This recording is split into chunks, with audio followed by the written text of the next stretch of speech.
For current affairs, I have the habit of reading The Hindu daily, and I was also associated with the Vajiram Current Affairs test series also for the evaluation of my current affairs knowledge.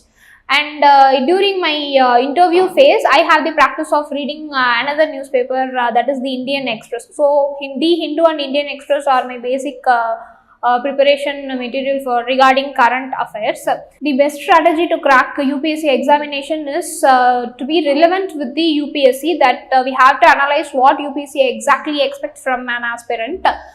This UPSC analysis, particularly for prelims, was imbibed in me during the non-Mudalvan training days of me. I was there in All India Civil Services Coaching Center for 7 months. There, they gave the training to how to approach a previous year question of UPSC, and what to do, what not to do, which question to be attempted, because as it is having a negative marking.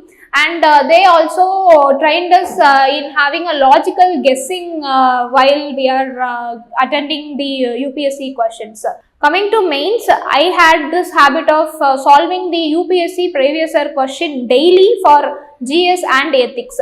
For ethics, I have the habit of writing around 5 to 6 questions per day, and I will be having a feedback session with the Prasanna sir, who is also a part of non-Mudalvan test series there. So for ethics particularly, I was focusing only on previous year question. Almost I have completed the questions since 2011.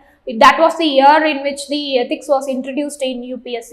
In the latest UPSC result 2025, top 10 out of top 10 are from various courses of Vajram and Ravi, with All India Rank 1 Anuj Agnihotri and many more. For over a decade, the All India Rank 1 has emerged from this very ecosystem. A journey powered by 50 plus years of legacy. Join the GS Foundation program. Inquire now.